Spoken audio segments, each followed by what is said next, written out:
Transboundary water is pivotal for sustainable development and global water security, serving 2.8 billion people, covering 42% of the Earth's surface and flowing through 153 countries.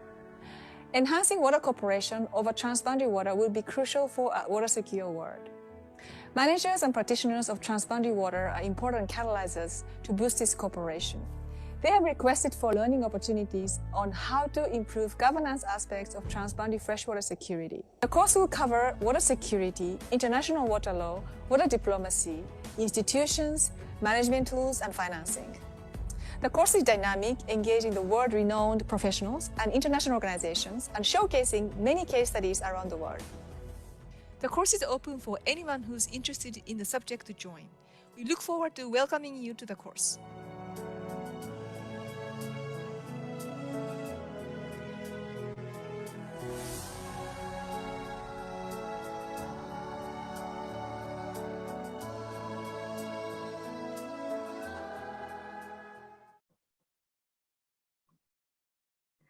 Hello, everyone. It is a great pleasure to warmly welcome you to this season 2 of the online engagement session of the Transboundary Freshwater Security Governance Training. My name is Yumiko Yasuda. I'm the Senior Transboundary Water Cooperation Specialist at the Global Water Partnership and the lead faculty of the Massive Open Online course on Governance for Transboundary Freshwater Security, which was developed by the GWP and GEF IW Learn, along with many global partners and experts from the field of transboundary water. Since opening of its course in August 2020, the MOOC has attracted 2,500 participants from 150 countries around the world, confirming the need and interest for learning about this subject. The course is available for anyone to take at their own pace. In order to enhance learning experience and to provide opportunities for people to engage and interact with experts in the field, GWP and the Wuhan International Water Law Academy worked together to create an online event series called Transboundary Freshwater Security Governance Training. We had a very successful series of 6 events from January to June, and now this autumn, we are starting the season 2 of this online series. In this series of events, we'll be highlighting not only the key topics of transboundary freshwater governance, but also to highlight various examples and expertise from different geographic locations around the globe, as if the train is stopping at the various locations in the world. In this season 2 of the online session, we have planned for 3 events. We've just done the September event last month, and then this time October and November. Today is the second session of this series, and the topic will be on source to sea approach in international water law. Today's session has 2 main parts. The first part is a panel discussion by distinguished speakers where they will be sharing their experiences on the topic and answering your questions. The second part is very exciting. You will get to speak directly to the speakers in the breakout session. We have a great lineup of session chairs and speakers for the next 1.5 hours. So please stay for the event the whole time. Some housekeeping rules. This online session will be recorded, so people who couldn't join due to the other commitments or time zone will be able to also view the discussions. Please always mute your audio when the moderators or speakers are presenting. You can unmute your audio, will be invited to do so by the moderator of the chair, particularly during the breakout session. The event will not only present a new knowledge, but we welcome your input in the interactive part. So we count on your presence throughout the whole session. Today's session is designed to be as interactive as possible for you to be able to ask your questions to experts and also provide your thoughts and feedback to the subject. We'll be using the Poll-Eve as a main interactive tool, particularly during the first session. Some of you have already used the Poll-Eve while waiting for the event to start. So let's see the first Poll-Eve question where we ask where you're joining from. Now I can see a lot of people joining from Europe, some joining from Asia. I see China and Southeast Asia. Thank you very much. If you would like to drop your pin, please feel free to do so right now. Now we'll be going to the first question. In the topic of this source to sea, approximately how much plastic enters into the ocean every year from rivers? 3 million tons, 8 million tons, 20 million tons. Please pick your answer. As you know, the plastic is a major source of pollution coming from the rivers into the ocean. And right now it's a real hot topic. And today we'll be also speaking about that. Yes, sorry. Okay, so most people said 64% of people said yes, 8 million tons. And that is correct answer. Let's go to the next poly to hear from you.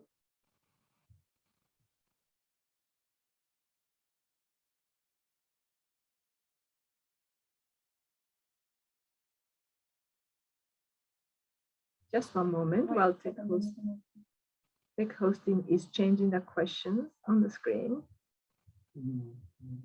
So this is asking what you think. Does Transboundary Water Corporation foster the effective implementation of source-to-sea approach? So is Transboundary Water Corporation, can it foster the effective implementation of source-to-sea approach? Yes or no? Let's hear opinion. If you think that this can foster effective implementation, yes or no? I can see so far there's only yes answer. So I think all of you thinks that the Transboundary Water Corporation can foster effective implementation of source-to-sea approach. And this is precisely also why we are having this topic of source-to-sea approach in international water law. Transboundary water actually contributes to a lot of issues in the source system, pollutions and different things. So yes, I agree with all of your answer that I think this is a critical aspect. So now let me introduce you before we start into the panel discussion. Sorry, I forgot the one last question, which is the most important question. Please type or vote any questions to the panelists. So if you are looking at the poll, you will see a list of questions already typed in there. And these are the questions that you have submitted when you register to this event. And during the event, what you can do, you can vote up. If you also want to hear the answer to certain questions, you can vote up the questions. And if you have any additional questions, you can also type in new questions. And at the end of the plenary, the presentation from the speakers, our chairs will be then doing the panel discussion, looking at which questions that are more popular and more interesting for people to answer. So we will keep this last question open. So please keep typing in, voting up the question that can be utilized to get your input into the panel discussion. Okay, so we will now move into introducing this source-to-sea approach in international water law. And let me give you a bit of an introduction here. The rivers are flowing from mountains to the plain and draining into the river delta into the ocean. This entire system is referred to as a source-to-sea system, as illustrated in this figure. It is a land area that is drained by the river system and its lakes and tributaries, connected aquifers, and downstream recipients, including deltas and estuaries, coastlines, and nearshore waters, the adjoining sea and continental shelf, as well as the open ocean. Often the management of these source-to-sea system is segregated, particularly between the freshwater and marine water. The river basin management often ends its scope at the mouth of the river or delta. The coastal zone is often managed separately, and then ocean itself is another jurisdiction. There's now increasing recognition that source-to-sea system has to be managed in more coherent manner if we are to really achieve sustainable development, and to also achieve all the SDG goals, particularly the Sustainable Development Goals 6 focusing on freshwater and SDG 14 focusing on the marine life. When it comes to transboundary water, this holistic management becomes even more challenging, as in addition to coherently managing different segments of the source system, we also need to take into consideration different jurisdictions between different countries. Currently, there are hardly any transboundary water agreement that takes into consideration source-to-sea system in a very comprehensive manner. So therefore, we are taking this topic today. I would like to highlight some categories of existing practices in this context of managing source-to-sea in the transboundary context. So the first category of this is the marine agreements that is addressing the land-based pollutions. So these are the agreements. Actually, the marine agreements are agreed by the states that are sharing the same sea or the ocean. So obviously, these are the downstream countries, and the upstream countries are not necessarily part of such agreement. However, there are certain marine agreements that also mentions about this transboundary. Particularly, example I'm listing it here is this protocol for protection of Mediterranean Sea against pollution from land-based sources.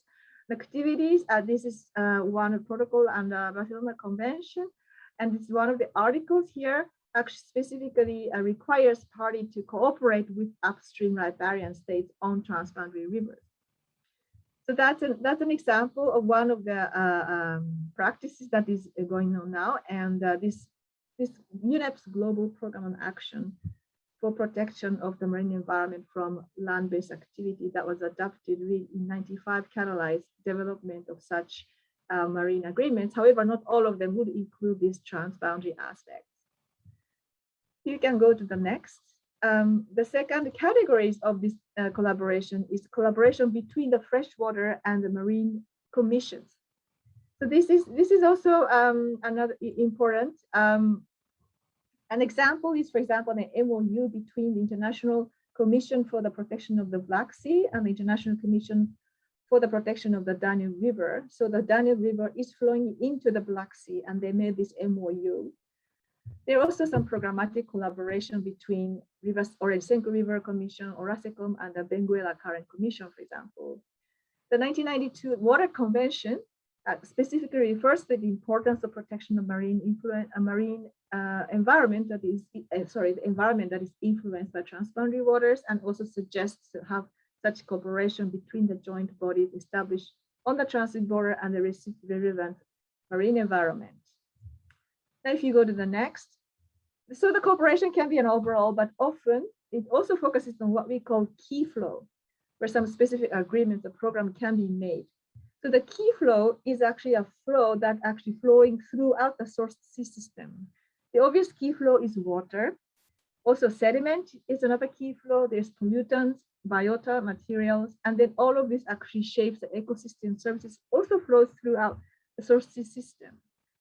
So somewhat agreements and programs can be made on particularly key flows. So an example of this Orasecom and Benguela Current Commission is, for example, the cooperation of environmental flow to make sure that the downstream, the coastal and ecosystem is maintained. So that's one. Another typical one is the joint monitoring of water quality or the data sharing, which is both, you can see in the example of Orasecom, Benguela Current and Danube Black Sea Corporation. So if you can go next. So this is just a quick introduction of what is currently you can see out there.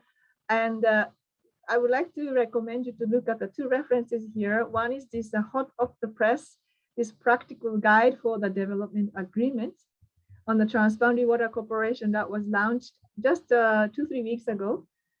During the UNECE Water Convention on the Water Convention's meeting of parties. The another one is the implementation of Source to Sea approach, the practitioner guide that were launched by Source to Sea platform and Seaweed. Now, I will stop here, and I would like to invite two event chairs, Professor Patricia Waters and Dr. David Devlevnik. Professor Patricia Waters is a founding director of the Wuhan International Water Law Academy, and also she has been close to 30 years experience in the field of international water law. She has worked in many contexts, many publications, also has consulted in many international water law initiatives. She was also a founding director of the UNESCO Center for Water Law and Policy and Science. The fun fact of Patricia is that she has a dual nationality, and Canadian and Belgium, and lives mostly in Scotland. And her biggest achievement in life is the healthy family.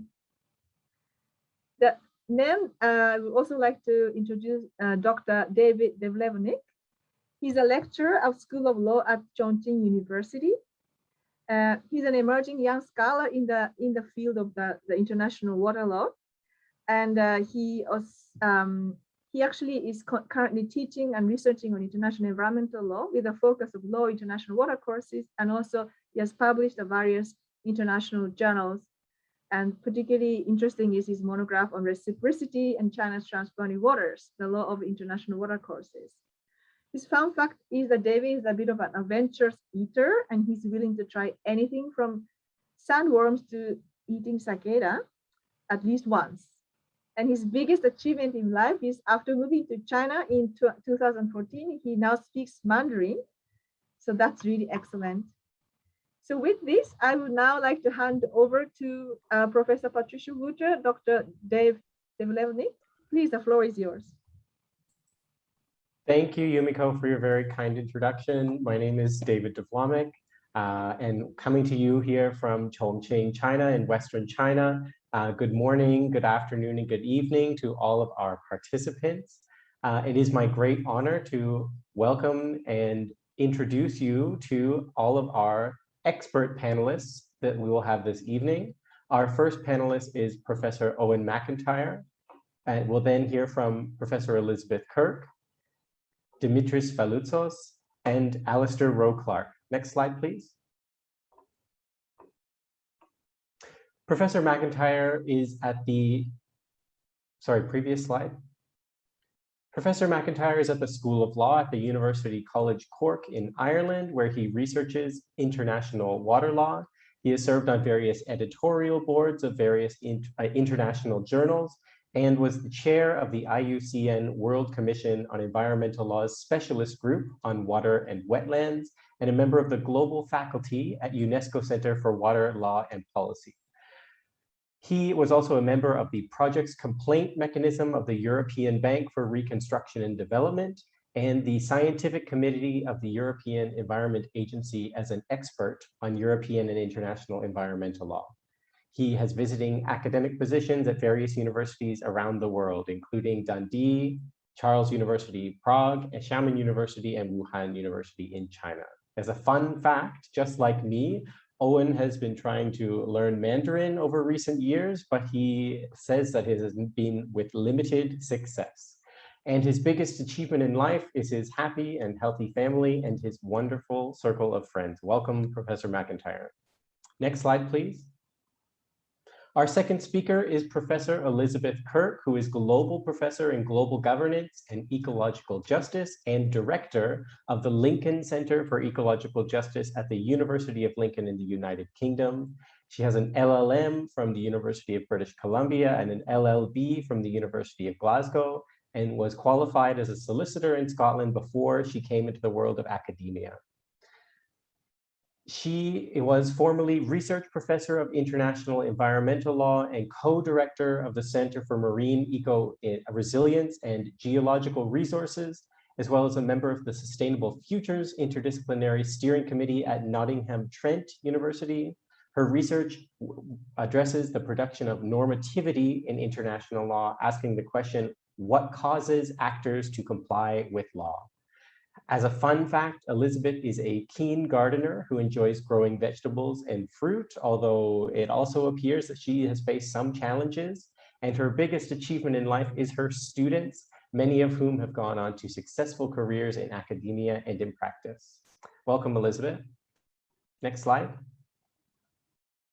Our third speaker will be Dimitris Faloutsos, who is the Deputy Regional Coordinator of the GWP Mediterranean, where he leads the work of the organization in transboundary water resources management, source to sea, our topic tonight, and water, food, energy, ecosystems nexus.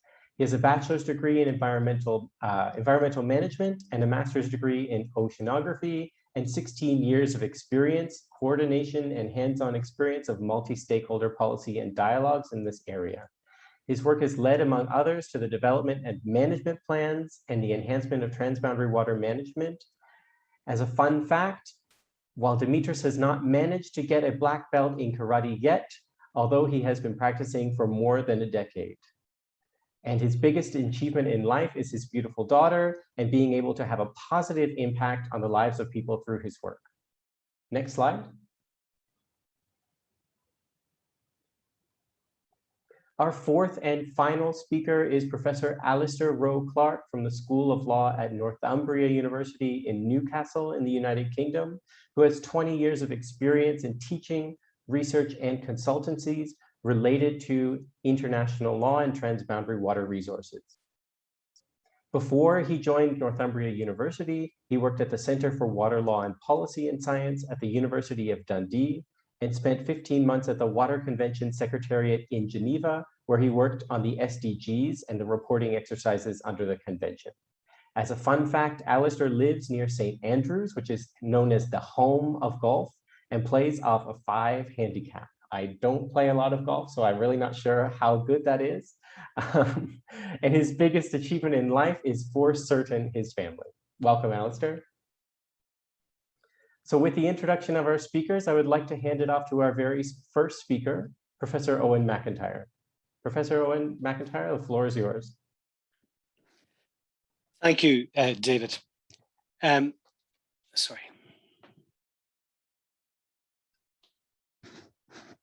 Is that, can you hear me? Yeah, okay, thank you, We David. can hear you. Thank you. I want to, if I could move to the first slide, please. I have the opportunity to speak very briefly about the problem of legal fragmentation and incoherence between international water law and international law in the marine environment. One of the key problems is institutional non-interaction between these two subfields of international law. And I want to sort of highlight the relative neglect of land-based sources of pollution, of marine pollution, under the framework of international water law.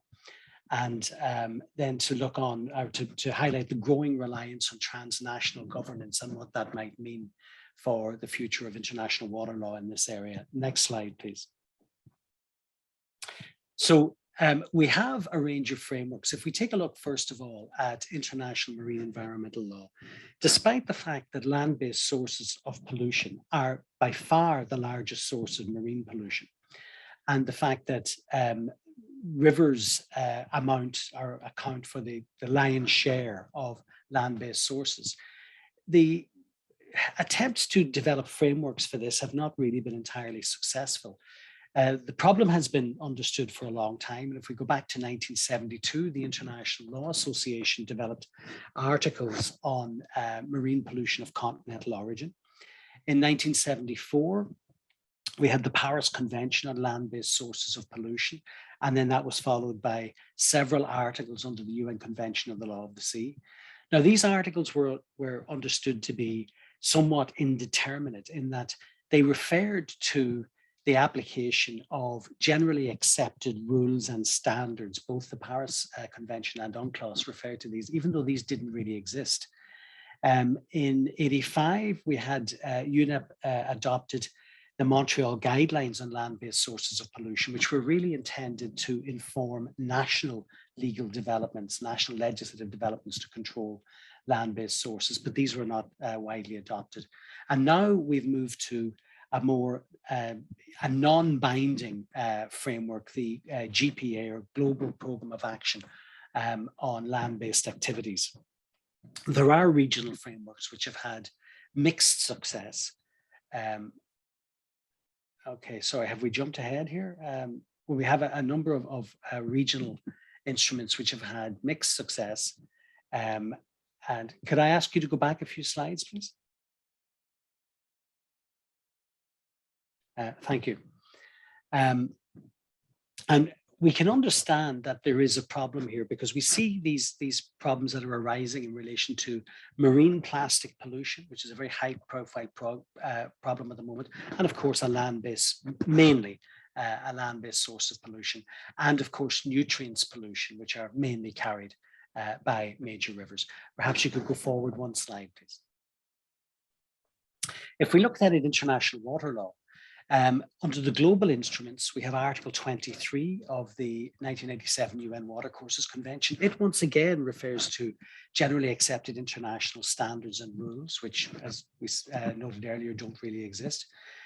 We have general statements, broad and general statements under the UNEC Water Convention, the 92 Helsinki Convention, in the preamble in Article 2.6 and in Article 9.4. And Article 9.4 is probably more interesting because it requires cooperation between bodies established for institutions established for transboundary water cooperation to cooperate with bodies for management of the marine environment and regional seas, etc. Now, we also have kind of putative obligations imposed upon watercourse states under international marine environmental law instruments. So, for example, the largely ignored UNEP Montreal guidelines place obligations, or would purport to place obligations on watercourse states. The OSPAR Convention on Protection of the Northeast Atlantic requires the Rhine riparian states to reduce discharges to the Rhine for the protection of the North Sea. The Bucharest or Black Sea Convention has a protocol on land-based sources of pollution. And again, it relates directly to the management of the Danube, the key source of pollution in the Black Sea. And the GPA, the 95 GPA, it again alludes to cooperation between watercourse states and marine regions, and it promotes approaches such as the ecosystem approach and the integrated coastal and river basin management approach as ways of linking up these two subfields of law. We have a number of river basin agreements, which, and the notable example, the rare example, is that of the Danube Convention, which prevails upon the Black Sea states, which are also, are the Danube riparians, to seek to reduce Black Sea pollution. And of course, between the Danube Commission and the Black Sea Commission, we have now a 2001 Memorandum of Understanding on cooperation to address such pollution. Last slide. Owen, yep. Yeah, we just got about a minute left. Okay, last slide. Okay, thank you. So what we have here really is a problem of fragmentation and neglect. We have over 80% of marine pollution comes from land-based sources, with the example of over 90% of marine plastic pollution rising from 10 major rivers, 6 of which are transboundary rivers. And that's down to a Helmholtz Institute study from 2017. Protection of the marine environment is not prioritized in the practice of international water law. I've never in my experience come across protection of the marine environment as a major concern for anybody, any organization or institution involved in transboundary water cooperation. And that's despite the emergence of such paradigms as the ecosystems approach.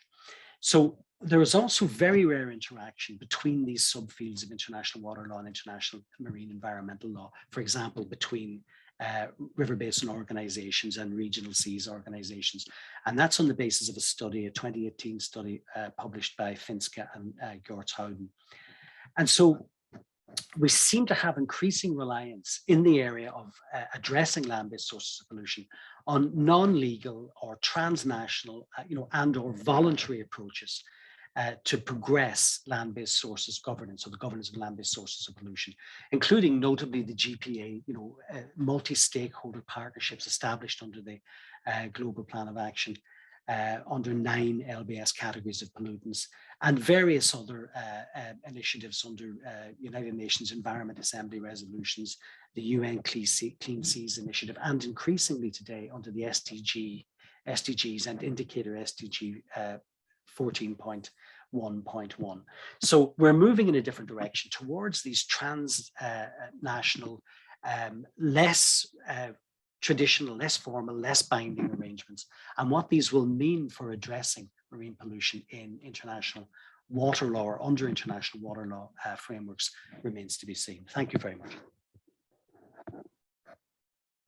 Thank you, Owen, for that overview of the different layers of international law that relate to this area. Our next speaker is Professor Elizabeth Kirk. Elizabeth, the floor is yours. Thank you very much, and thank you for the opportunity to participate in the MOOC today. I'm looking forward to talking with our participants later today. So I'm going to talk about international law and plastics specifically. So what I'm talking about builds very much on what Owen has been talking about, but it's obviously focused on the issue of plastics. So next slide, please. When we look at what international law there is dealing directly with plastics pollution, we find that it's actually quite limited. We have, of course, traditional customary international law obligation of state responsibility not to use your territory in a way that may cause harm to other states, as discussed in the Trail Smelter arbitration, and not to allow your territory to be used in a way that might cause harm to other states, as discussed in the Corfu Channel case. And that basic state obligation of state responsibility is repeated in various treaties and has been repeated in various cases. But when you're dealing with a problem like plastics, it's not a particularly useful obligation to rely on. Perhaps it works in the context of international water courses, where you might have an upstream state causing plastics pollution that impacts on a downstream state. But once that plastic makes its way out into the oceans or into the seas, it's much more difficult to trace the source. And if you can't trace the source, then you can't hold the state to responsible for it. So we do have one very clear obligation that's set out. Well, I say very clear obligation, I'm going to pick some holes in it, that's set out in the UN Convention on the Law of the Sea that deals with marine pollution from land-based sources. Next slide, please. And this obligation is found in Article 207, and it requires states to adopt laws and regulations to prevent, reduce and control pollution of the marine environment from land-based sources, taking into account internationally agreed rules, standards and recommended practices and procedures. It's worth pausing and thinking a little bit about the wording of this provision. It was adopted in 1982, long before we'd realised that plastics were really a problem in terms of pollution. And so when it was adopted, there were no internationally agreed rules, standards and recommended practices and procedures specifically addressing plastics pollution. And as we're learning, there still are very limited provisions addressing plastics pollution. So that's one issue with it. The second issue is that it requires states only to take into account those internationally agreed rules. Now, that's different from obligations that are found in other provisions in the UN Convention on the Law of the Sea, for example, dealing with pollution from shipping, where states have to adopt measures that are no less effective than the international obligations. Here, by being allowed to take into account those internationally agreed rules, states are given discretion as to where they balance the protection of the environment, for example, against their economic or social needs. The third issue to consider is that there's no time limit with this obligation. It just says that states shall adopt laws and regulations. So as long as a state can show that it is working towards adopting those measures, it can be said to be complying with its obligation. So if I suppose Article 207 has the potential to impact on plastics pollution coming through watercourses, in that it has the potential to influence measures that states take within their land territory. But let's take a look then at what sorts of measures have been adopted that deal specifically with plastics. So next slide, please. As you'll see, there are a range of soft law measures. So as Owen was talking about this type of measure already.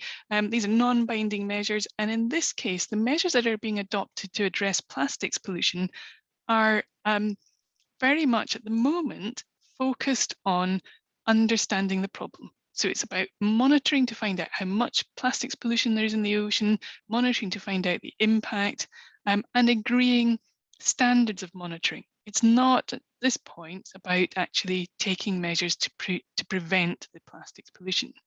However, if we start to look forward, next slide please, we can see that there may be some interesting developments in the law.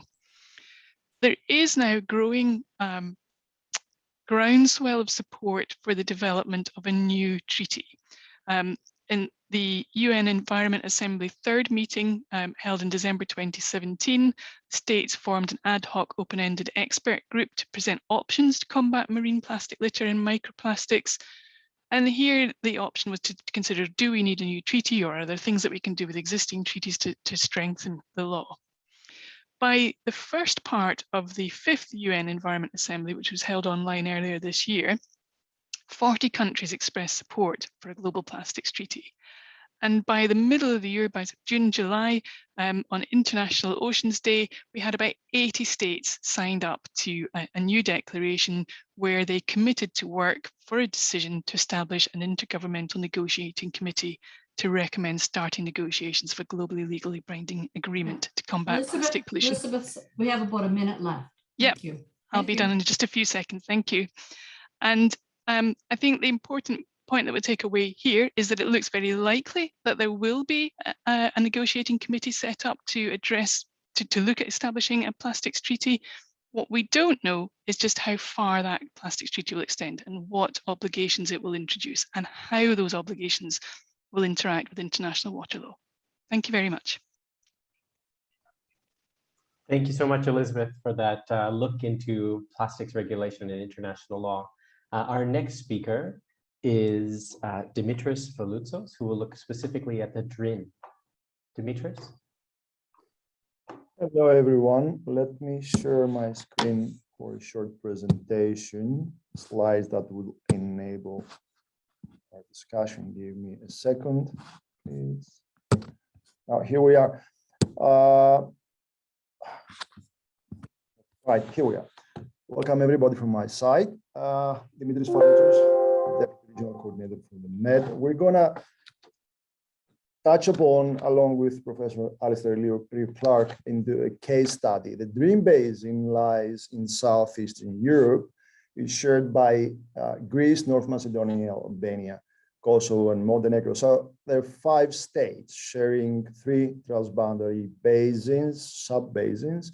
It is the 3rd largest flow of fresh water in the northern part of the Mediterranean, along with after Po and I don't remember the second one, nevertheless. Now, the framework there, through a multi-stakeholder process, there was the signing of an MOU for the management of the DRIN Basin, establishing a de facto joint commission. The MOU has short-term, medium-term, long-term objectives. Countries have been working in the past 10 years. There has been an analysis, science-based, fact-finding analysis about transboundary issues, and the development of strategic action program with financial support of the GEF. Cooperation has gone that well that the countries have requested that an international legal instrument is being set. And it was given the WPMed were given the mandate of being secretariat of the joint de facto joint body, the DRIN core group. So we were requested to work along with also the involvement of the UNEC Water Convention. We were asked to work for the development of international legal instrument for the management of the transboundary basin. Now, some other issues. What do we have in here? I mean, what's the and fresh water system with the marine environment? There is pollution, nutrients, predominantly bacteriological pollution, and solid waste because of airborne senders upstream. And there's coastal erosion because of this disturbance of sediment ballast because of the energy sector. This affects clearly the tourism sector and the fisheries, of course, the ecosystems in the marine area and the Adriatic. Now, when we're speaking about cooperation and whether we can address the fragmentation that Professor McIntyre talked about between institutional legal instruments, the marine, from the marine side and the freshwater side, is there any case that we could do something about this? It is in the interest of the riparian countries, those that have a coast, that is the Albania and Montenegro, to link freshwater system management with their marine system management. There is the Barcelona Convention. Albania and Montenegro are parties to it. All countries are parties to the UNEC Water Convention. And there has been an effort to establish one of the first, if not the first, our legal experts will speak about it, a source to see an international agreement for a freshwater system having a source to sea eye. And there we have had several issues. I need to say that this is a draft international legal agreement that the countries will need to negotiate, but it has been accepted already that we look also in the marine area. And what we have there, we have an expansion of the scope, and we need to define what the marine area is. So our lawyers, and Alistair will speak in a bit about this, that's kind of new in a freshwater system to speak about the marine area that we need to define. And we speak about the scope, having in mind the key flows and the stress that the marine environment has because of the pressures upstream. Then we're speaking about enlarging, extending also the scope of the content. And I will leave the legal details to Ali. Ali, over to you.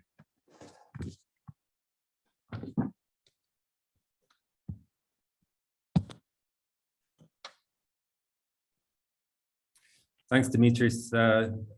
Yeah, just to build on that and be brief, I think Elizabeth and Owen have set the scene nicely in terms of a broader legal framework, and Dimitris within the DRIN context. And I think there's that question, and as Dimitris said, this is very much work in progress, but there's a question to ask, and that's whether basin agreements, at least agreements focused on transboundary rivers, can be more explicit in terms of referring to the source to sea approach that Yumiko set out. And that's, I guess, the project in progress within the DRIN context. And I think, traditionally, we've seen the agreements, and we can do things like link between, I think as Yumiko mentioned, linking between basin commissions and marine commissions, referring in the preamble to regional sea conventions or the Barcelona Convention in this context.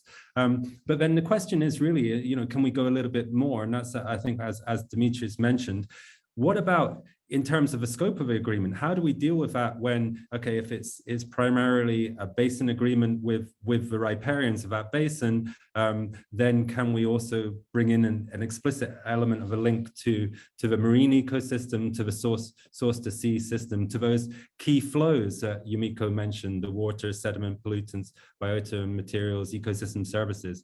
So that's something which we're trying to add a bit, be more explicit within the scope of the proposed arrangement. And it also raises questions in terms of the substantive norms within the agreement, equitable and reasonable use, or the obligation to prevent, control, reduce transboundary impact. Can we be explicit? Should we be explicit in terms of the impact on the marine environment there? And again, with the procedural aspects, if it's river basin management planning, for example, does that account for, in the planning process, how do we link up, coordinate with the marine system, or monitoring data information exchange? There's a lot to discuss. I think I'm going to be very brief and leave it there, but I hope that's at least gives you a bit of context in terms of some of the legal issues that are raised, and some of the aspirations that might be pursued in trying to embed a source to sea approach within transboundary river agreements. I'll leave it there. Thank you. Fantastic. Thanks, Ali. Thanks, Dimitris. And thanks, speakers. Thanks, Owen. Thanks, Yumiko, for introducing. Thanks, Owen. Thanks, Elizabeth. Now, I wonder if we could draw up the poll Eve questions, because what we wanted to do was to have an interactive session now. And we will look at, this is going to show us a poll Eve, and we actually will put to the speakers. We probably just have time for one round of questions, and then we're going to have the other questions go into the breakout group. So I'm looking at the list here. And I see that we have a tie for okay, so panelists, I'm going to ask each of you to comment on this first question. How do international law interact with regional plans, such as the regional seas conventions and action plans? And I think we can tie in question 2. Let's see question 2, please. How does this approach include the issue of transboundary aquifers? And I've been reading all of the questions, and a lot of the questions, and indeed even for me as an international lawyer, we saw a lot of international laws. We saw, a lot of international regional conventions, and this is complex. So to each of the speakers, let's go to question 1 again. How do international laws that you've talked about interact with the regional plans, such as the regional seas conventions and action plans? If you could reflect on that. Let's go to Ali. I'm going to go to you first. I know you have to sort of head out. So why don't we go for Ali, and then we'll go with Owen, Elizabeth, and Dimitris. Ali? Thanks, Pat. Focused on the drilling example, I think what's important there is that there is coordination. So there's a recognition, as Dimitris mentioned, the riparians are already party to the Barcelona Convention, UNEC Water Convention. So I think what's important is then to match that with equal reflecting those obligations and tailoring them within the River Basin Agreement, Treaty, Convention, or whatever it's called. So to me, it's sort of that awareness and linking up and making sure you do have those explicit links between the commitments. Well, I liked, Ali, in your presentation, you talked about identifying the scope and substantive rules and trying to marry these things. So from a legal point of view, like I feel there are a lot of legal terms thrown at people today, but I think you helped to break it down. Owen, what do you think? I mean, you presented so much, and I liked your wrap-up slide. How are we going to address this question? Owen, thanks, Ali. Thanks, Pat. I think if I look at this question literally, how do these international laws interact with regional plans? Well, if we mean the international laws relating to marine pollution, and if we mean the international laws relating to the management of shared transboundary rivers, I would say not a great deal. That, they really don't contain a great deal of, they refer to these, agreed international rules and standards, which really don't exist generally to inform the continuing practice of states. I think it was Elizabeth, our co-panelist, who also referred to rules relating to land-based sources in her written work as described them as action-oriented obligations, that they tend to be quite general and quite vague. So they don't really help us to provide a great deal of detail as to what states ought to be doing in the protection of regional seas, or indeed in the management of shared transboundary rivers, in order to protect that marine space from, it's quite, when one looks at this, it's quite remarkable that you have one subfield of law that produces the vast majority of impact on another, and they are almost disconnected. There's almost no interconnection between the two. It's quite extraordinary, really. Maybe soft arrangements like the GPA and many others will provide the space where these types of rules and that type of specificity might develop. I'd love to hear Elizabeth's view on that. Thank you.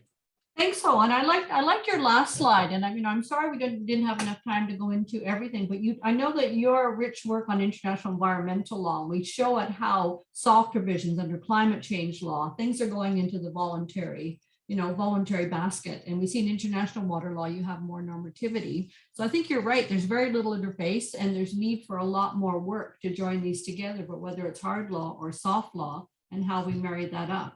So I think that leads really nicely into Elizabeth, where you were going. You gave us that latest news, which I didn't know about, Elizabeth. Let us know. What do you think? How are we going to protect pollution plastics into the sea?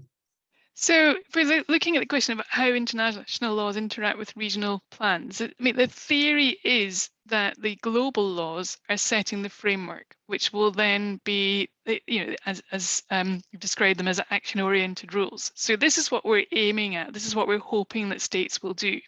And in theory, then, these rules will be picked up and developed within the regional seas conventions and action plans. And I think that does happen to quite a significant extent. Our challenge is, though, when we're dealing with something like plastics, that we have the same, really pretty much the same problem in every part of the world. We have the same problem of plastics flowing into the oceans. And while there might be individual measures that you want, that that regional sea agreement might want to take, for example, to clean up a particular area of plastics, in effect, we want the same standards applying everywhere. And I think that's where there is a bit of a risk in leaving it to the regional seas agreements to decide how to implement those global obligations. So I think, I agree with what Owen has said, in terms of it, there being a bit of a disconnect.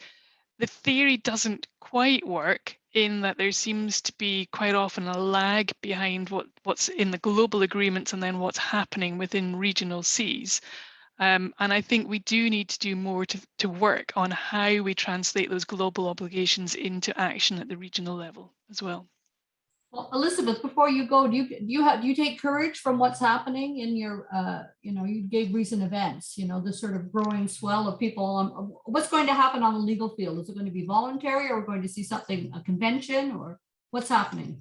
It sounds to me like we will see a treaty, and that's quite heartening. My concern with it is that it is likely to be a treaty that's focused on marine pollution, marine plastics pollution. And I know that's what we're talking about today. So in that context, that's great. But we also know that there are approximately 32 times as many plastic fragments on land as there are in the seas. So while you can take the sort of reverse approach of, say, let's tackle plastics in the ocean, let's tackle marine pollution from land-based sources, and that sort of gradually brings us up the water courses into the land, and so we address it in that way. I think we really need to focus much more quickly on the sources rather than on the impact that's being felt. We really need to stop those sources. And so I've got sort of mixed emotions about a plastics treaty. Great if we have one. I'm not sure it's going to do what we need it to do, though. Thanks a lot, Elizabeth. Now, Dimitris, it's always been fascinating, the work that you're doing down on the Met, and I'm terribly excited about the DRIN. And I know you only touched the surface. It was so complex what you showed us. What's the, here's this question: how do international laws interact with regional seas program? You're dealing with that on a daily basis. What's happening? What are the hard problems? What's the hope for the future? And where do you think we're going? We are dealing in the conversation here about the linkages between the national water law and the regional seas conventions from a high level. Like, it reminds me of the work of integrating everything at the policy legal level on the ground. I mean, it's not necessary in my mind to integrate the national water law. I will explain why. In the Med, we have the Barcelona Convention, looks a bit in the coast, not a bit, a lot, because there is a specific protocol in this regard. That's one hand. On the other hand, we have the UNEC Water Convention that speaks about things looking into the marine. What do we have in the middle? We have coastal countries that are parties to both. And the interaction is as high up to the level we have integrated management of natural resources at the basin level. So what Owen was saying, to bridge the actual gap or the fragmentation, what we speak about is we have integrated natural resource management. So de facto, not the jure, to use some of your language, and actually the pieces of international legislation will be integrated on the ground. So you do your work high level. On the other thing, practitioners do their work like we do research to see. So to try to bring together the upstream, downstream, first at national level, and then if it becomes national priority, the coastal countries will push upstream countries for their interests. So things will work themselves around. We hope. Oh my gosh, there's so much to talk about. I'm going to hand over to Yumiko. Yumiko, I think we're not going to go with the second round of questions. We're just going to be ready to go to our breakout group. So I see now we're just going to wrap up the plenary session. And I'll hand over to Yumiko, and you can explain what happens in the break. That was fantastic. I've got like 1,000 more questions. Our speakers still have a long list of questions. We've asked our co-chairs in the breakouts to maybe have some warm-up questions because there are many questions, but you guys did a fantastic job. Yumiko. Thank you. Thank you very much, Pat and Dave, for this excellent sharing and all interesting. So now we're just getting warmed up, and I know everybody has so many other questions. Now is opportunity for you to directly ask questions to the speakers and panelists. So we are going to now break out into a breakout group. There are 3 breakout groups and then also a room here in the main room.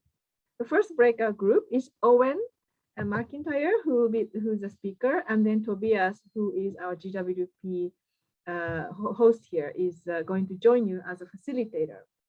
The group 2 is Elizabeth Kirk, joined by Dave Devlemonik. And group 3 will be Dimitris, joined by Barbara Janus Pauleta. She is our GWP technical committee member, and also leading the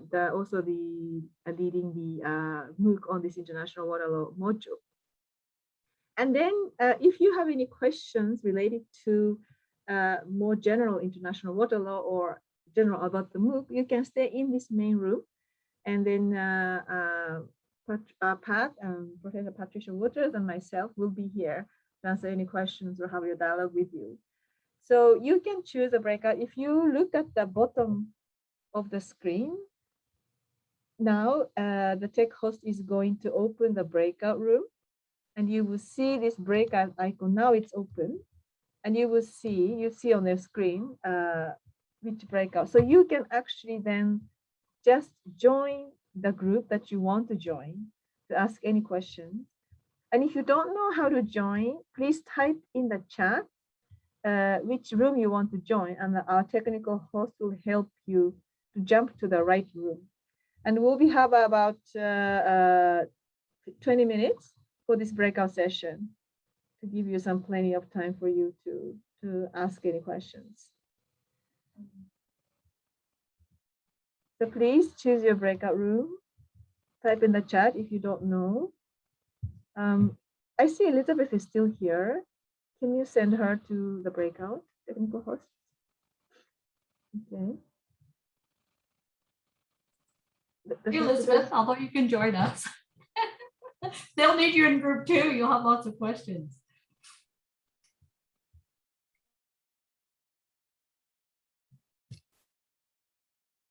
Maybe Elizabeth, if you see the list of breakouts, then you can just normally Elizabeth would have been moved over automatically. Click, this click join. Sorry.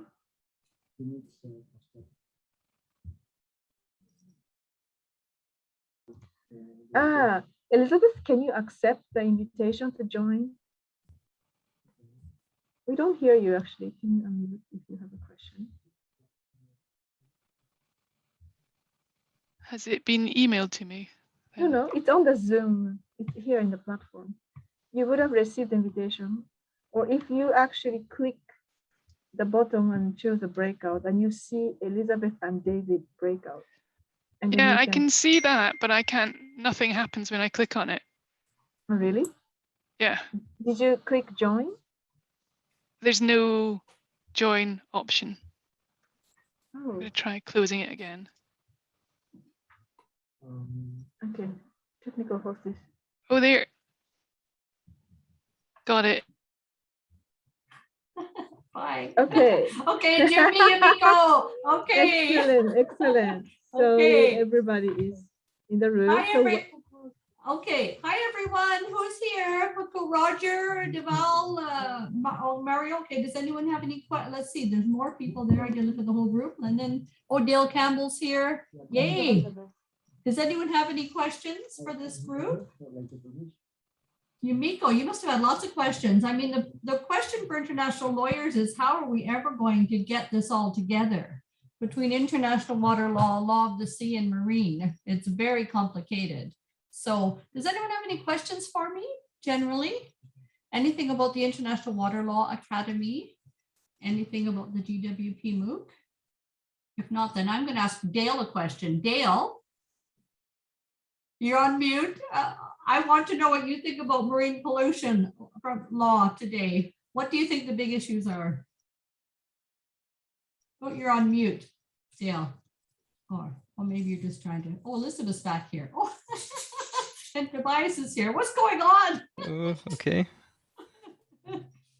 Our groups are going strange today. It's already open. And Owen's here. Excuse me.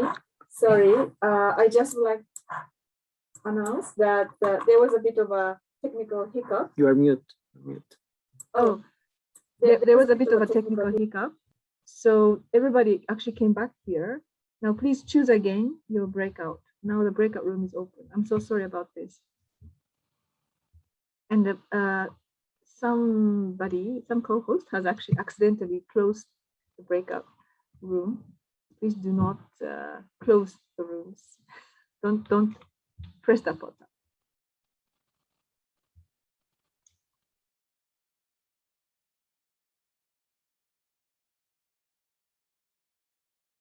Well, we are back. I don't know. There are a lot of people in our group Yes. still. I think we are okay now. Are okay? Okay. So we have Yes. one hand up there. Deval has a hand up, but we have lots of people. You know, so many people here from so many places. Some new names, some unfamiliar names. I see Pierre Romoli there. Nadine, yes. So okay, whoever put up your hand if you have a question. Deval, you have a question. Deval Panya. Okay, unmute and fire away. Yeah, I have a question rather than it's a suggestion. Can we have a global helpline Oh, to my address gosh. our global water issues from single window clearance system or single window clearance format? Can we adopt Oh. that so that we Oh. can create a right platform where we can execute? Oh, I see. Well, no, but how would that work? You mean you just sort of anyone can phone in and ask for legal advice, or what are you thinking? Are you asking me? Actually, your voice was not clear to me. Yes. Were you thinking of having like somewhere you could call in to get legal advice on transboundary waters? Is that what you're thinking? Exactly. Oh my gosh. Okay, Yumiko, what do you think? Has DWP got room for that? I don't know whether our International Water Law Academy could do that. Yeah. Yes, Deval, you have to go off mute. Yeah. Can you hear me? Yes, we can. Okay. So for example, I'm in India and I'm working on different states. All the states have different rules. Okay. Now, when we are working on the different states, the border states or transboundary states, we have to follow the rules from the another nation also. We have to take care of those laws also. So what we suggest is we can have one world water law at least. And we need a helpline there that we can call that helpline, and they can coordinate on our behalf or our SDG partners NGO behalf. So that will be a very helpful to just say avoid nuisance of government officers who are just creating hurdles in our ways. Okay, well, Deval, we've had many Indians come to Dundee when I was at the Dundee Center. We have some coming to China. Dale has been to India. And in India, like Canada, you have a federal state where you have different laws and different sub-states. So you have a lot of litigation about water law in India. You do. So my short answer is we have to build more capacity in India. You have to have more water lawyers on your team or in your group, like when you're addressing issues. And for your level, you'll need national ones and also international ones. So I would love to have more international water lawyers come to study with me in Wuhan.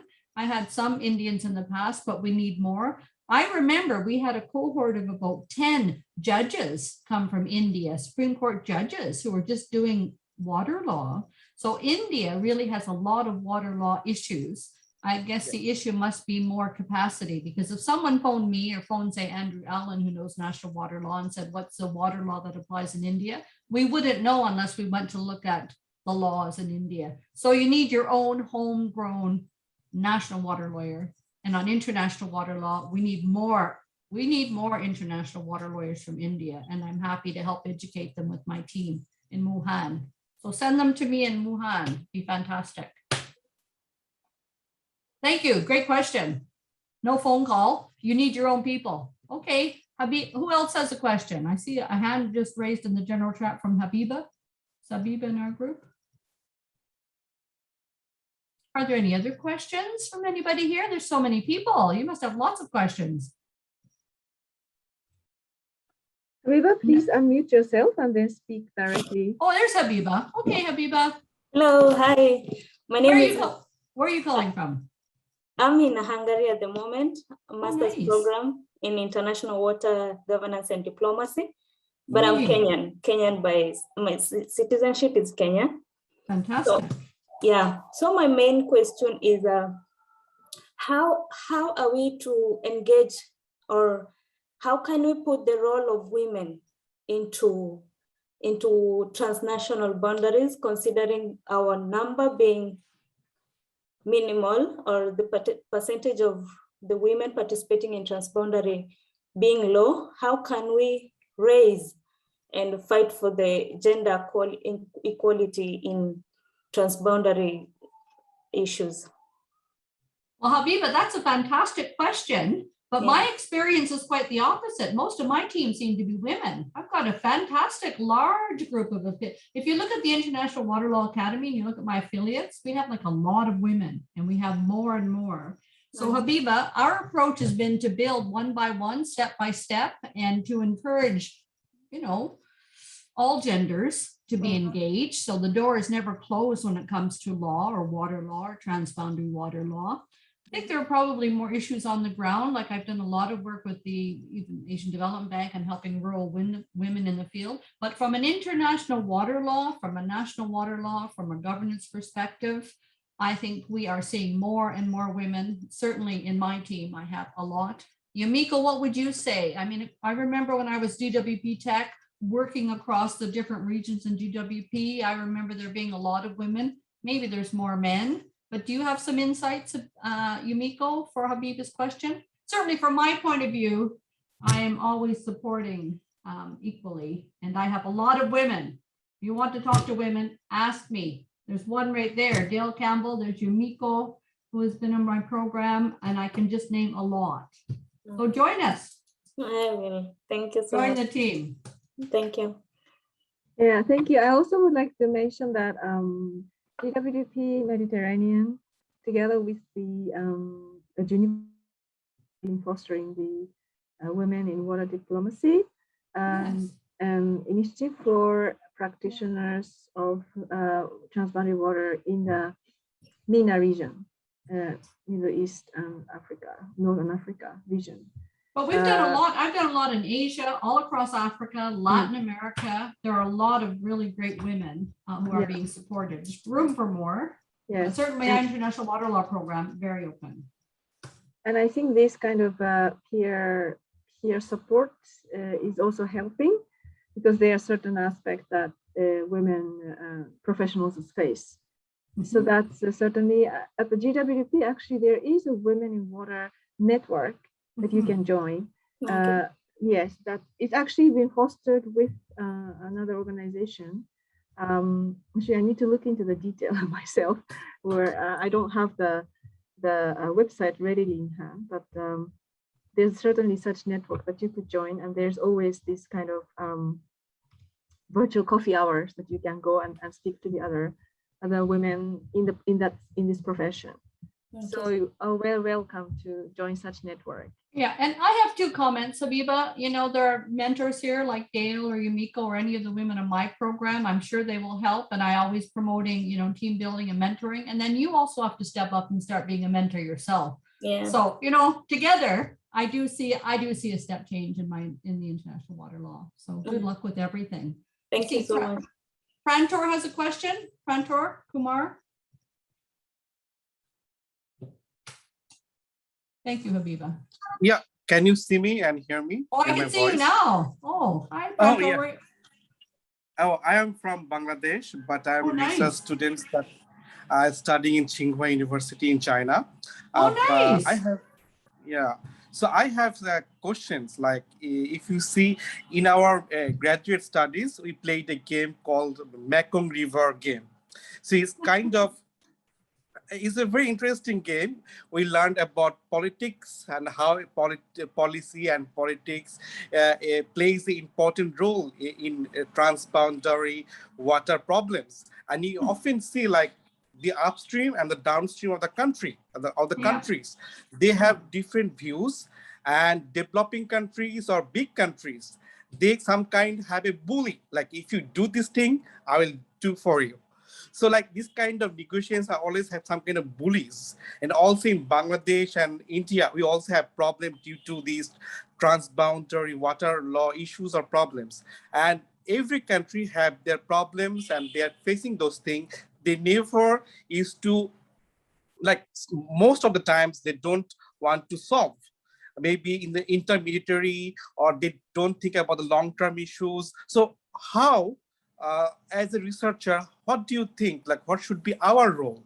So as a student, as a researcher, to be in kind of situation, what can we do in this regard?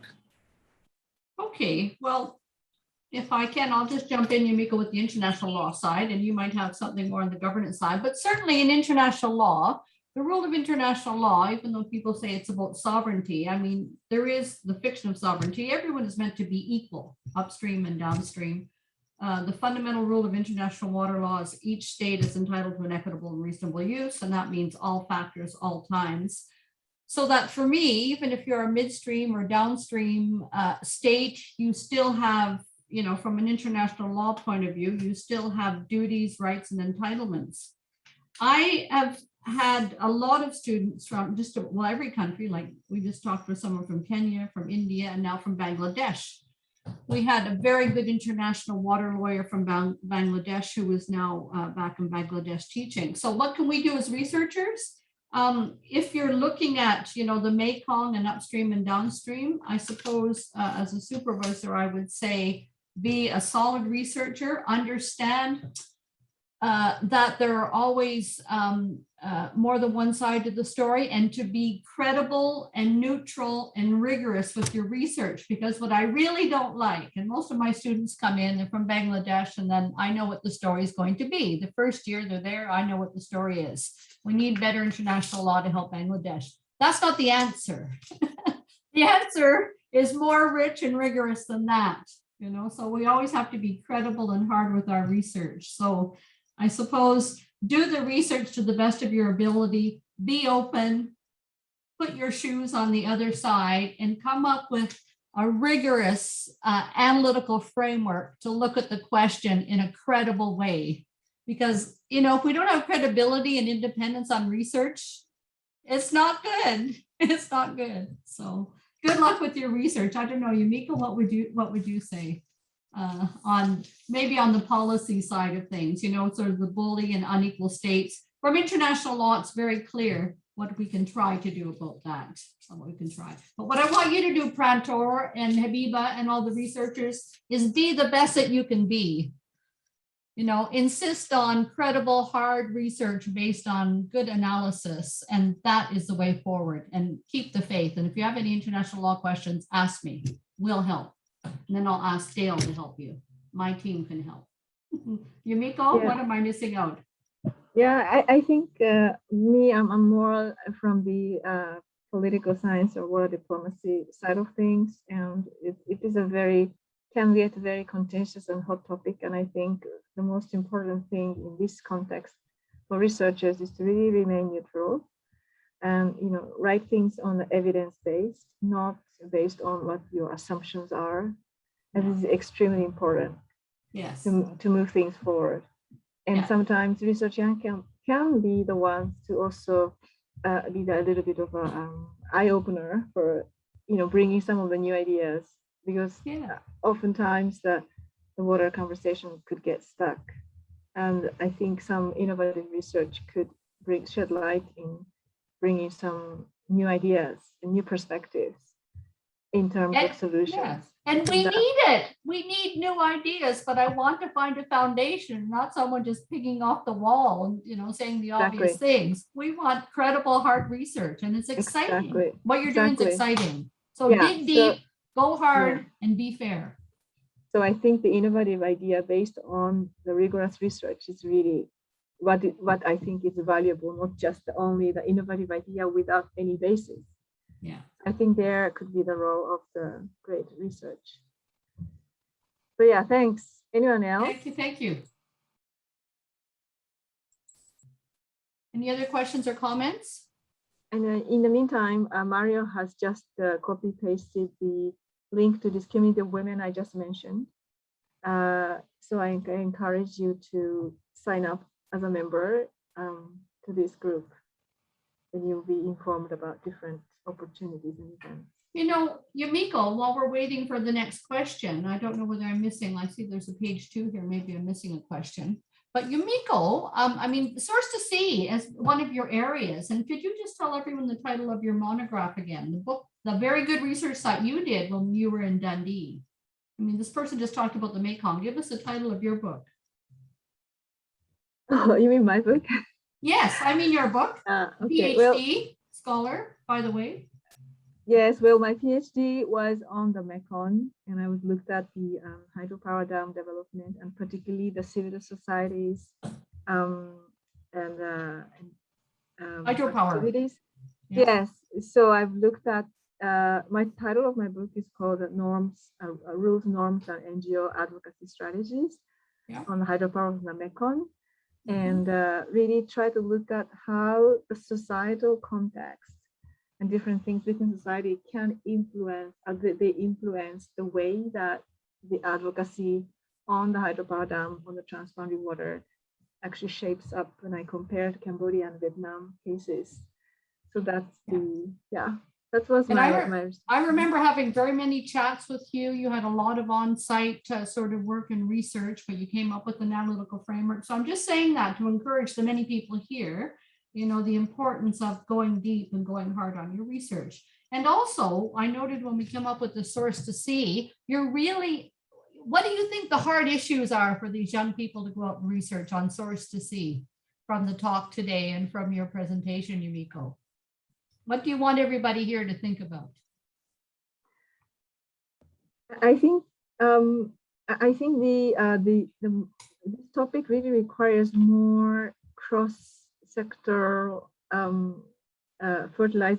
cross-sectoral research or cross-sectoral views, because I really think that the freshwater community and the ocean community and the seawater community, salty water, they are different world. They live in a different world, and the conversation goes very differently. Nevertheless, now these linkages the importance of these linkages been recognized. I mean, it's been there, but I think the attention has not really been so much on this. So it's not just about pollution, sediment, what goes on the river, hydropower dam development that stocks the sediment that very much affects downstream ecologies, coastal line. These are real critical issues. These are like real also economic issues, not just in equality, but also it really goes into many dimensions. And yes, how that should be managed throughout the source system would require a truly interdisciplinary approach. So often I think, I mean, as I learned in my PhD, you still need to have your discipline and your focus, but yet you do need to look at the wide range of things, I would say, for the solution. Yeah, the one thing I found from working in this field, you know, we have experts, you know, I know Owen well and Alistair, the work he's doing on the DRIN, my husband, you know, Sergei Vinogradov. There is very little, and Elizabeth Kirk, I know well, she was at Dundee, very little effective legal interface. So when you talk about multidisciplinary, we need legal interface, because not only from, you know, the national, but also across international. It's an exciting field. This has got a lot of, you know, a lot of purchase on it. So we need great people working on this. I'm excited about the topic. So we are finishing now in 1 minute, I think. So I think, are you closing now, the room? Yeah, does anyone have final words? You're welcome. Any final words? Well, I want a final word. The final word is we need a lot more people in this field from an international law. We need a lot more international lawyers from the source to the sea and plastics. I know enough people, but there is not enough connectivity. So we only have, you can count on the hand, you know, 2 hands, how many experts there are that really know what to do. So you can imagine when you go to implementation. So send all your students. We will do our best. Won't we, Yumiko and Dale? We will try to help. We will try to help. And look at climate change. We need to help on the pollutions one. It's one of the most, you know, invasive issues. So see you back in the room. Thanks a lot. Thanks, Yumiko. Thanks, everybody.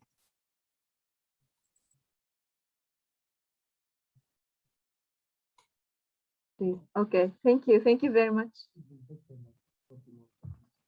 Okay, people are coming back in 30 seconds. I see, yeah, there's some chat, interesting comments here. Yes, very important point, Dawal, thank you very much. Innovation to need a flow, focusing on stop your pollution, keep rivers free flowing, use recharging aquifers, and to be self-reliant on your water. Yeah, that is really. We didn't really talk about aquifers, did we? No. No, that's another. Yes, it's a complex system. It is. Yes. So now I see people coming back gradually from the breakout. Yes, now they're all back. So thank you so much, everyone. I hope that you enjoyed your breakout room. Let us hear from our panelists how the breakouts were. Let's hear from Elizabeth. How was your breakout? And then your final comment.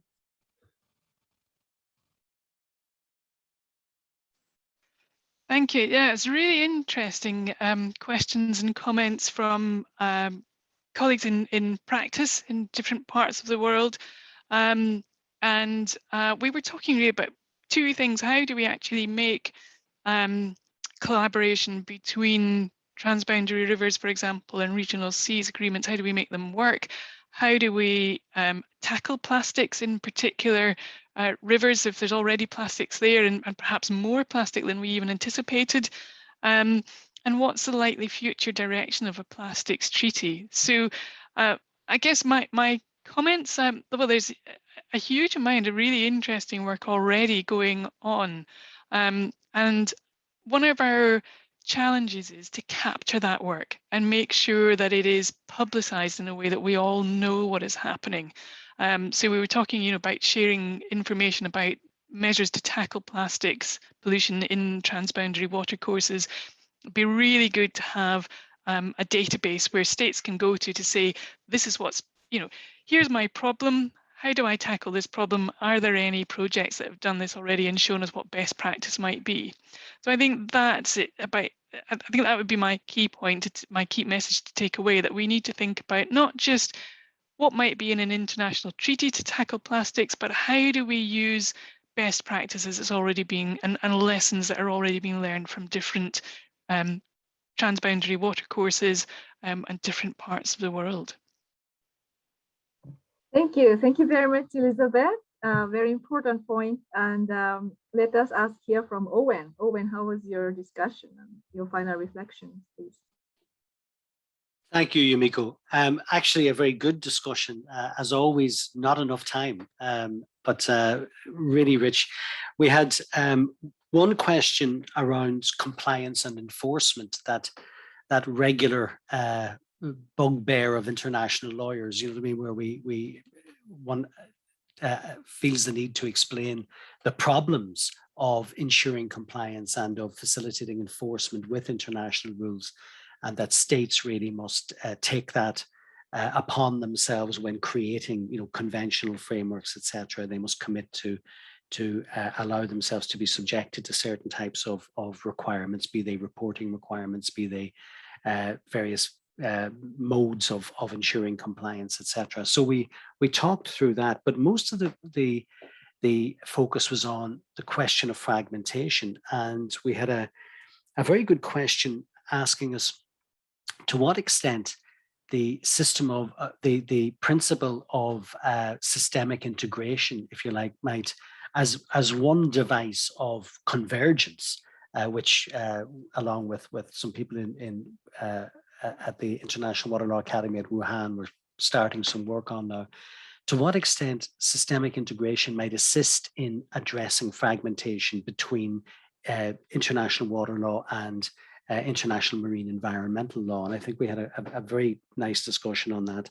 But also, of course, one question raised the issue of fragmentation internally, where we have the silo problem permeating national governments, where different ministries take responsibility for different aspects of what are essentially interconnected problems, and where we can have, competition and a lack of communication, or from a lack of communication all the way up to competition between different ministries, and therefore a lack of cooperation to sort of achieve integrated approaches to cross-sectoral problems.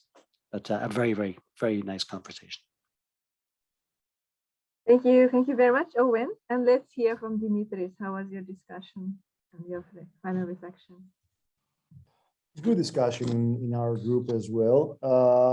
We discussed a bit about the value of integration. I mean, we discussed about the actual application of source to sea in transboundary basins, taking the DREAM as a case study, but expanding this discussion, of course, in other transboundary basins as well.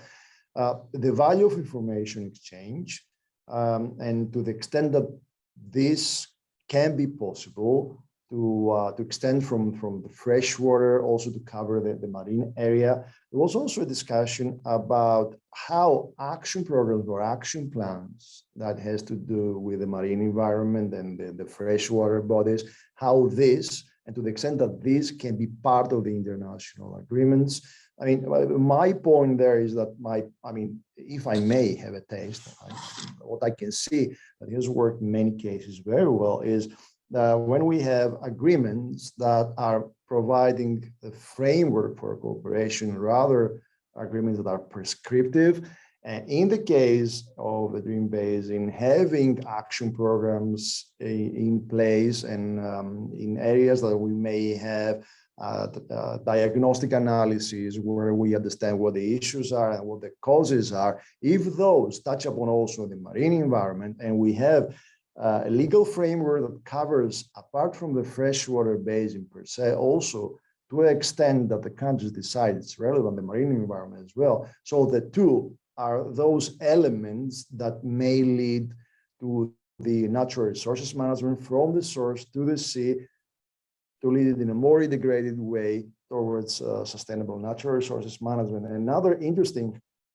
question would be what would be the tools also at national level to integrate, or the question was, what would be the institution that will enable the integration?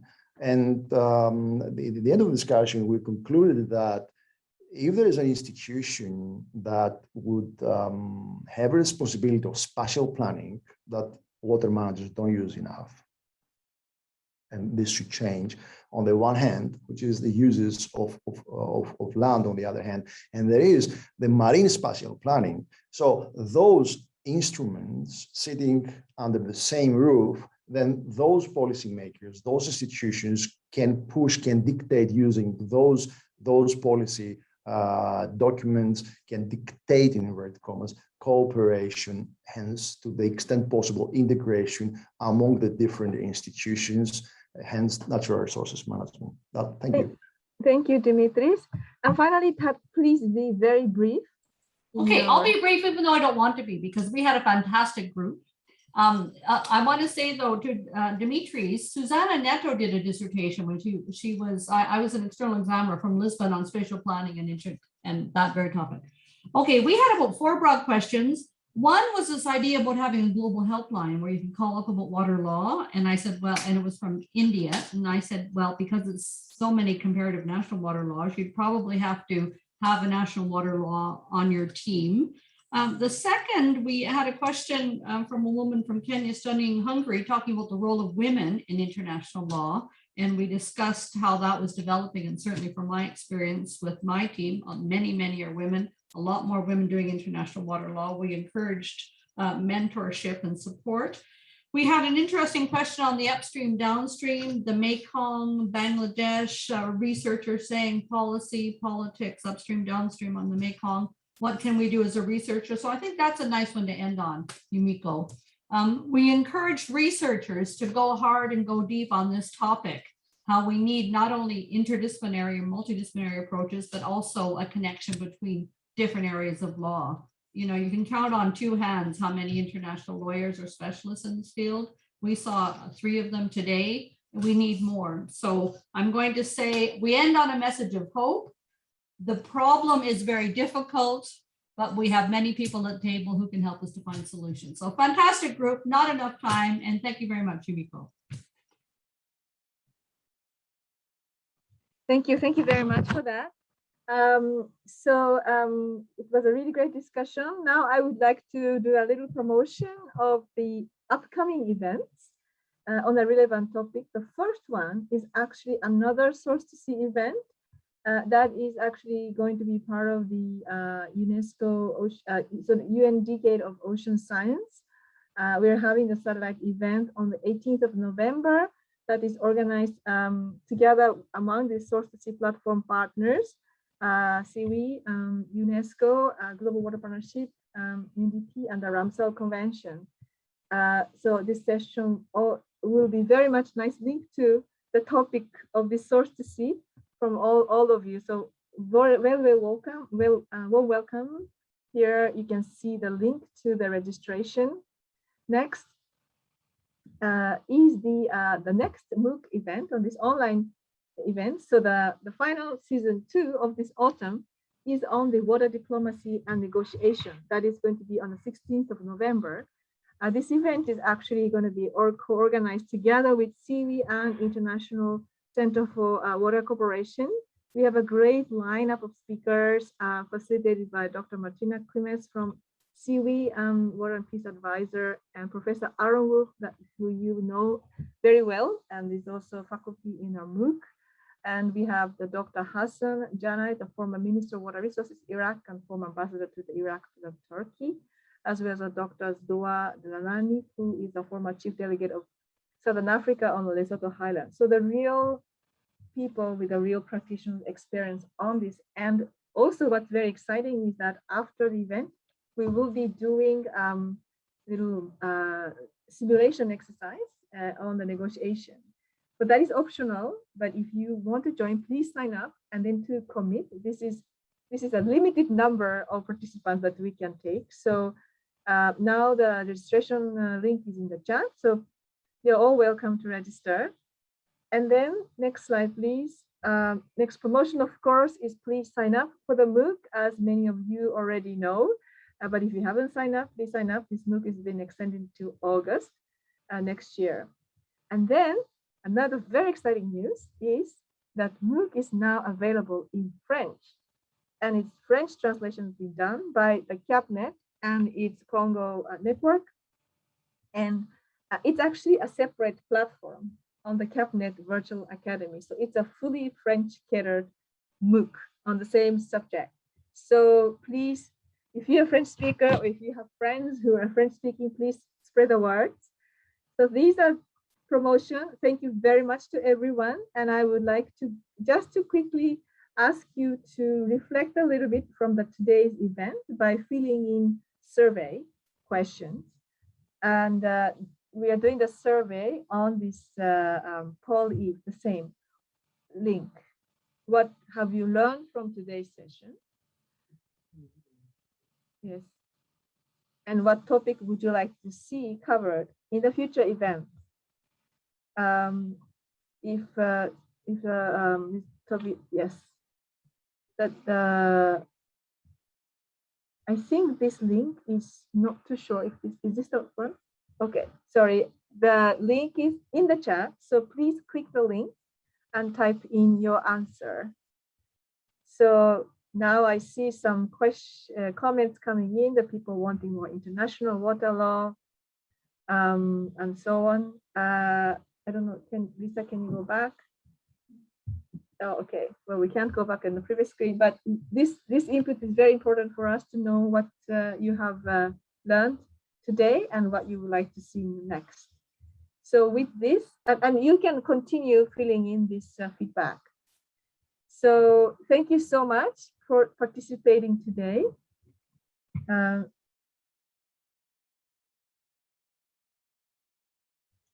Thank you very much for this. And here I would like to close today's session by thanking all the speakers for a great speaking presentation. Elizabeth, Owen, Dimitris, and Alistair, really very interesting and hot topic. Thank you so much to the two co-chairs, Pat and Dave, excellent co-chair as usual, and all the GWP colleagues who's been behind the scene to really prepare for this event. And finally, I would like to thank all of you who participated and stayed for all this time to this event. I think it was a very, very interesting topic and very new topic on this scene. So we really hope to continue the conversation. So thank you very much and have a nice rest of the day. We don't Bye have no picture today, Yumiko? Yes, well, we can have a picture. Yes, let's have it then. The picture's the best part. That's right. I'm sorry, I forgot about that because we were a little bit running out of time. You know about me in photos, but it was so good. So if yeah. everyone could just switch on the video and then smile to each other and maybe wave your hand. Say, source to sea. Source to and sea. International water law. Source to sea. The technical host is taking the photo. And please note that we might be using these photos for our promotional materials and hope that will be okay with you. Oh, yes. Yes. So thank you so much, everyone. Now the photo is taken. The session is over. So thank you so much. Thank you, See you next Yumiko. time. Thank you, speakers. Thank you, team. Fantastic.